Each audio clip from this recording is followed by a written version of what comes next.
Hello বন্ধুরা, আজকে আমরা আলোচনা করব বৈজ্ঞানিক মতে কোন ধর্ম সেরা। তো আলোচনা করা যাক। আচ্ছা, বৈজ্ঞানিক মতে হচ্ছে যে বুদ্ধ ধর্মই হচ্ছে সেরা। আরও যেসব ধর্ম আছে, মানে অন্য অনেক ধর্ম আছে, কিন্তু বৈজ্ঞানিক মতে তাদের কাছে বুদ্ধ ধর্ম হচ্ছে সবথেকে সেরা। আচ্ছা, এবং কেন, মানে কারণটা কী? আচ্ছা, কারণ নিয়ে আলোচনা করা হোক। তো কারণ হচ্ছে যে এই ধর্মে শুধু অহিংসার কথা বলা হয়েছে, যেমন মানে কোনো যুদ্ধ বা প্রতিবাদ বা হিংসা নয়। তো এই কারণে এটা হচ্ছে সেরা ধর্ম বলা হয়েছে। যেমন অন্যান্য ধর্মে প্রতিবাদ বা অশান্তি যুদ্ধ হয়েছে, কিন্তু বুদ্ধ ধর্মে সেটা হয়নি আর কি। তো এটা হচ্ছে বৈজ্ঞানিক মতে আর কি। তো এবার জেনে নিই এই ধর্ম কোথা থেকে এলো। তো আমরা সবাই বুদ্ধদেবকে আমরা চিনি, ভগবান বুদ্ধদেব, তিনি এই ধর্ম মানে প্রতিষ্ঠা করেছিলেন। তো সবাই বলে যে তিনি হিন্দু ঘরে জন্মেছিলেন। তিনি হিন্দু বা হিন্দু গ্রন্থে তার আবির্ভাবের কথা আগে থেকেই বলা হয়েছিল, এবং ভগবান বিষ্ণুর নবম অবতার হিসাবে তাকে বলা হয়েছিল, এবং তিনি আসবেন এবং শান্তি মানে বজায় রাখবেন আর কি, মানে শান্তি ছড়াবেন আর কি। তো আমরা এটাই জানি আর কি। তো বুদ্ধদেব যখন অ্যাকচুয়ালি জন্মেছিল আর কি, তখন কিন্তু হিন্দু বলে কিছু ধর্ম ছিল না। মানে যা আমরা সিন্ধু নদীর তীরে যারা আমরা বসবাস করতাম, মানে সবাই কোনো হিন্দু বলে তো আমরা ছিলাম না, আমরা সবাই সনাতনী ছিলাম আর কি। তো পরে হিন্দু ধর্ম নাম এসেছে। তো সেই হিসাবে দেখতে গেলে উনি তখন মানে এখনকার দেখতে গেলে সেই হিসাবে তিনি এখন হিন্দু ঘরে জন্মেছিলেন, কিন্তু আগের যে হিসাবে তখন তিনি জন্মেছিলেন তখনকার হিসাবে দেখতে গেলে কিন্তু তিনি হিন্দু ঘরে জন্মায়নি, তিনি মানুষের ঘরে জন্মেছিলেন আর কি। তিনি প্রথমে ভারতের দুজন প্রাচীন গুরুদেবের কাছে শিক্ষা লাভ করেন আর কি। মানে ধ্যান, জপ, নানা রকম আর কি বিদ্যা শেখেন আর কি। তিনি ধ্যান আর জপটা মানে আধ্যাত্মিক যে শক্তিটা থাকে সেটা খুব ভালোভাবে তিনি মানে কায়েম করেছিল আর কি।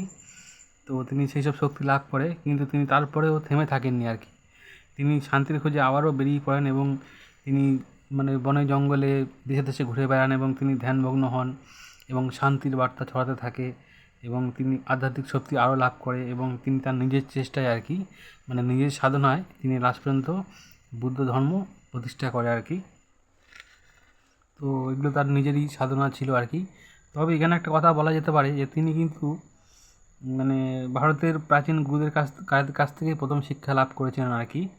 তো তিনি সেখানে থেমে থাকেননি আর কি। শিক্ষা লাভ হওয়ার পরে তিনি আবার নিজে থেকে ধ্যানমগ্ন হয়ে নিজে থেকে অনেক কিছু অর্জন করেন, শান্তি কায়েম করেন, ঈশ্বরের কথা বলেন, ঠিক আছে।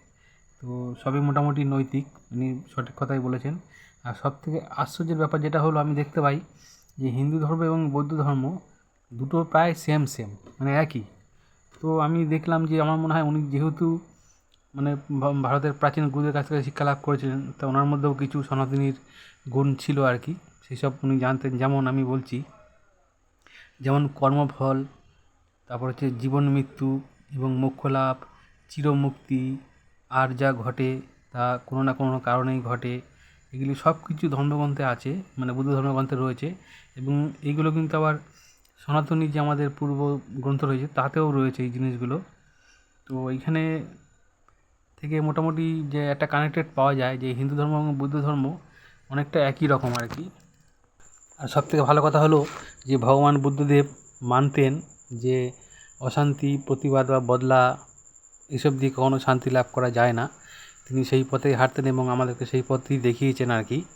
তো এটা আমরা জানি আর কি। তো এরকম কথা কিন্তু হিন্দু ধর্মেও আগে বলা হয়েছে। যেমন গুরু বশিষ্ঠ যখন রাম রাম লক্ষ্মণেরা যখন ছোটো ছোটো ছিল তখন তাদেরকে শিক্ষা দিতেন, তখন তিনি বলতেন যে সবথেকে বড় বিদ্যা হলো যে কাউকে মুক্ত করে দেয় আর কি। মানে সবাইকে ফ্রি করে দেওয়া, মানে কেউ কারোর উপর মানে চড়ে বসবে না আর কি, মানে সবাইকে ফ্রি থাকবে। তাহলে কিন্তু একটা সুন্দর সমাজ গঠিত হয় বা শান্তি লাভ করা যায়। তো এর সঙ্গে এই কথাটা অনেকটাই মিল, একই রকম বলতে চাইছে সবাই। তো এটা আমার মাথায় এলো আর কি, খুব ভালো কথা। তো এবার বলি যে বৈজ্ঞানিকদের আরও কিছু মানে চিন্তাভাবনা আছে যে বৌদ্ধ ধর্মটা কেন সেরা। তারা বলেছে বলেছে এই কারণে, যেমন অন্য ধর্মে পৃথিবীর সৃষ্টি বা ধ্বংস হবে এইসব নিয়ে নানা রকম কথাবার্তা লেখা আছে। তো সেখানে কিন্তু কিছু ভুলভ্রান্তি আছে সব ধর্মকর্মে, কোনোটায় কম কোনোটায় বেশি, টুকটাক ভুলভ্রান্তি আছে সেখানে। ওই কারণে কিন্তু ওই ধর্মগুলো একটু পিছিয়ে পড়ে। কিন্তু বুদ্ধ ধর্মে কিন্তু সেরকম কিছু নেই, মানে পৃথিবীর সৃষ্টি বিষয়ে বা অন্য কোনো বিষয়ে কোনো কিচ্ছু মানে তিনি বলেননি। তিনি শুধু জাস্ট বলেছেন যে শান্তি, শান্তি, শান্তি। তিনি শুধু শান্তির কথাই বলেছেন। এই কারণে বৈজ্ঞানিক বা সায়েন্সদের মতে যে বুদ্ধ ধর্মটাই সেরা। তো বন্ধুরা, এই ধর্মটা সত্যি খুব ভালো ধর্ম, বুদ্ধ ধর্ম, আমিও খুব ভালো মনে করি। কিন্তু আমি যে সবথেকে সেরা এটা বলতে পারি না। তার কারণ হলো যে বিজ্ঞানীদের মত বা আমার মত একটু ভিন্ন হতে পারে। কেন আমি যদি বলি যে বুদ্ধ ধর্মটাই সবথেকে সেরা, তাহলে এটা একটা অহংকার দেখানো হয়। তো এই অহংকার দেখানো ভালো, কখনোই ভালো নয়। আরও অনেক ধর্ম রয়েছে, সবার ধর্মের মধ্যেই ভালো কম বেশি কথা রয়েছে আর কি। তো যেমন তাও বলতে আরেকটা কারণে বলতে পারি না, সেটা হচ্ছে যে বুদ্ধ ধর্ম হিন্দু ধর্ম প্রায় একই। তো সেই হিসাবে আমি এটাকে সেরা বলতে মানে পারি না। অবশ্যই ভালো ধর্ম, খুব ভালো ধর্ম, আমি খুব ভালোবাসি এবং আমি ভগবান বুদ্ধকে আমি আমাদের শ্রীকৃষ্ণের বা ঈশ্বরের বা আল্লাহর বা যীশু খ্রিস্টের যারই হোক, মানে একই তো মনে করি। তো এটা নম অবতার হিসাবে আমি দেখি মোটামুটি। তো যিনি মানুষের জন্য কল্যাণের জন্য শান্তির বার্তা দিয়েছেন, তিনি কিন্তু কোনো বিশেষ ধর্মের বা বুদ্ধ ধর্মের কথা তিনি কিন্তু বলে যাননি। এই ধর্মটার নাম আমরাই দিয়েছি আর কি। তো এরকম প্রত্যেকটা ধর্মই নাম আমরাই দিয়ে থাকি, ওপরওয়ালা থেকে কোনো ধর্মের নাম হয় না। ওপরওয়ালা থেকে ধর্ম যদি হয় সেটা হচ্ছে মনুষ্যত্ব ধর্ম। যেমন কোনো ভালো কাজ করাকে বলা হয় ধর্ম, কোনো খারাপ কাজকে বলা হয় যে এটা অধর্ম। এটাই আমি মনে করি এবং সেই হিসাবে আমি চলি। আর আমার মনে হয় যে স্বয়ং ভগবান বুদ্ধদেবও কোনো দিন বলতেন না বা বলেন না যে বুদ্ধ ধর্মই হচ্ছে সেরা ধর্ম। তিনিও অহংকার করেন না। তো সেই হিসাবে আমরা তাদের শিষ্য আর কি। তো আমরাও সেই গুরুর পথেই চলি। তো আমিও অহংকার করি না। তো এই কথাই বললাম আর কি। তো যার যার ধর্ম তার তার কাছে ভালো।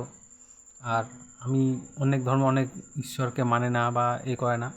তবে আমি সত্যি কথা বলতে আল্লাহর বা মানে কী বলবো, যীশু খ্রিস্ট যে আছে বা অন্য সব দেবতা যেসব আছে বা প্রকৃতি আছে, বুদ্ধদেব আছে, শ্রীকৃষ্ণ আছে, আরও দেবদেবী আছে, আমি সবাইকে একটাই মনে করি। আমি মনে করি যে স্বয়ং সৃষ্টি হচ্ছে ঈশ্বর এবং ঈশ্বরের একদিকে রূপ নেই, একদিকে রূপ আছে, বহু রূপ আছে। সেই হিসাবে আমি মানে দেখি আর কি, দেখি না, এটা আমার নিজস্ব একটা গবেষণা আর কি। তো এটা আমি নিজস্ব গবেষণা থেকে বলছি যে ঈশ্বর বহুরূপী, আবার বিনারূপী, মানে তার রূপও নেই। এটাই আমি সত্য মনে করি এবং এর কাছে যথাযথ প্রমাণ, মানে প্রমাণ বলতে কি, ঈশ্বরকে তো আমি দেখাতে পারবো না, কিন্তু মানে যৌক্তিক যে প্রমাণ থাকে সেটা আমি দিতে পারবো। আমার ধর্মের দিক থেকে দেখা বা ধর্মটাকে দেখা একটু অন্যরকমভাবে আমি দেখি, খানিকটা আমি নিরপেক্ষভাবে দেখি আর কি। আমি আমার নিজের ধর্মকেও শ্রেষ্ঠ মনে করি না বা কখনো বলি না। আমি বিভিন্ন ধর্মের মানে যত রকম ধর্ম আছে আমি মোটামুটি জানি। সব ধর্মের যে ভালো দিকগুলো আছে, যেগুলো মানব কল্যাণ, প্রকৃতি কল্যাণ হয়, সেইগুলো আমি মানি এবং সেগুলো মেনে চলি আর কি। তো বন্ধুরা, আজকে এই অবধি থাকবে, আর আলোচনা করব না। তবে ভিডিওটা যদি ভালো লাগে তো লাইক আর সাবস্ক্রাইব করে দিও। আমি তাহলে সেরকম যদি দেখি যে ভিডিওটা অনেকে দেখেছে বা ভালো লেগেছে বা কমেন্ট করেছে, তাহলে আমি আমার নেক্সট ভিডিও আনবো, সেই ঈশ্বরের বিষয়ে আনবো আর কি। তো সবাই ভালো থাকবে, সুস্থ থাকবে।